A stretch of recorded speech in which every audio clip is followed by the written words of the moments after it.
All right, who wants a vertical video? Okay, so I want to connect some dots here. So to the folks up north who are like, you can't deal with the cold. That's pathetic. I deal with that cold all the time. Like, and the people in the south who are like, we're not ready for it. We're not set up for it. It's like there's a gap in understanding here, and I want to fill that in because it's a lot of little things. So, for one, when it does snow. And we actually got a lot of sleet down here, right? Which is freezing rain. It's rain that comes down and then freezes when it hits the ground or hits the trees or whatever.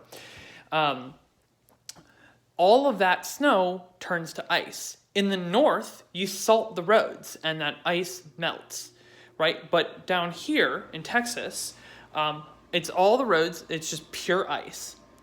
And there's a part two to this because all of our vehicles have summer tires on them. Up north, most vehicles have all-season tires, and that matters. That actually makes a really big difference as to how you can deal with it. It's not about driving through the snow. It's about driving on ice.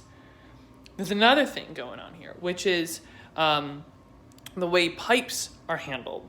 Up north, if once you go about 6 feet underground, it's about 50 degrees Fahrenheit year-round. The temperature is much more stable. So up north, they spend the extra money and they bury the pipes deeper underground where the temperature is more stable. Another thing that they do up north is they insulate the pipes. If you live up north and you've ever been like in your crawl space and you'll notice like the foam wrapped around your pipes, that's not just so you don't bump your head on them. It also helps to prevent freezing. But down here, right, that's not extra money that is spent. And so pipes bursting is a much bigger problem when it gets cold.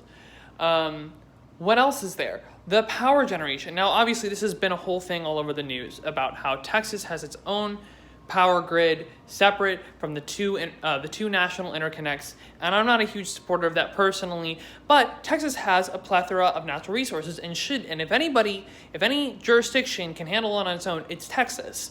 Right, but what happened was the state legislature, what they chose not to do, which I disagree with, is reduce subsidies for the fossil fuel companies who headquarter and operate in this state, to add the necessary upgrades needed for our power generation sources, namely insulating them, which is a thing that was known that was needed. And it didn't happen because the state legislature didn't make it happen.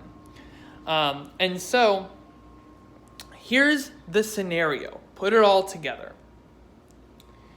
Your power is shut off because they can't produce enough electricity. This also means you don't have heat. You need electricity to run your furnace. Your water is shut off to ensure that the pipes don't burst. Your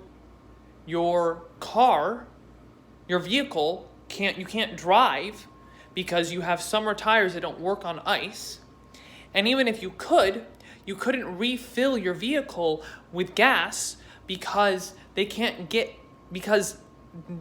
deliver gas to the gas station because summer tires on ice. They can't deliver anything anywhere. You can't get any food because you can't deliver food to anywhere. And everything's shut down because nobody can get to work because, again, nobody has transportation.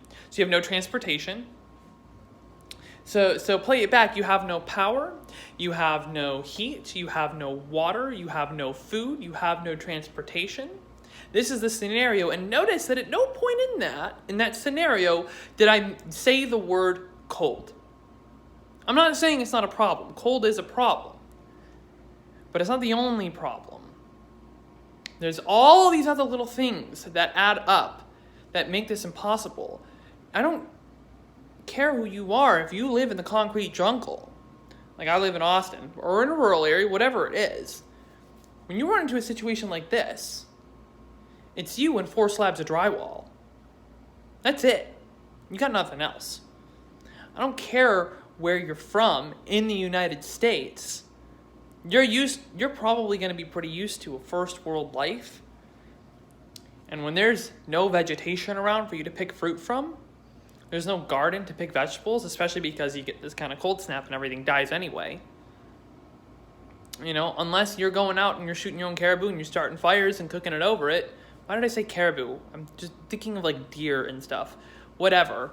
You know, like you're screwed unless you can filter your own water, right? And like you own land that you can start fire on. A lot of people don't. I live in an apartment. So these are all the little things that add up, and why it's a mess and why it's so difficult. It's not just like, oh, we're not acclimated to the cold. Like, I've seen plenty of Texans out here, it's like bundled up. They've got their coats and stuff. Like the cold is a problem, but from what I can tell, it doesn't seem to be the number one problem on a lot of people's minds. I mean, I've been out and about, I guess, helping out the community and stuff, but like that doesn't seem to be the biggest thing. You don't have clean running water. You don't have food. You can't turn on the lights. You can't get anywhere. Like, that's the problem. Those are the problems. Those are the real problems. So I just wanted to help connect some dots there. So I hope you enjoyed this vertical video on your maybe horizontal screen, unless you're watching on mobile. But yeah, Sass for Congress out.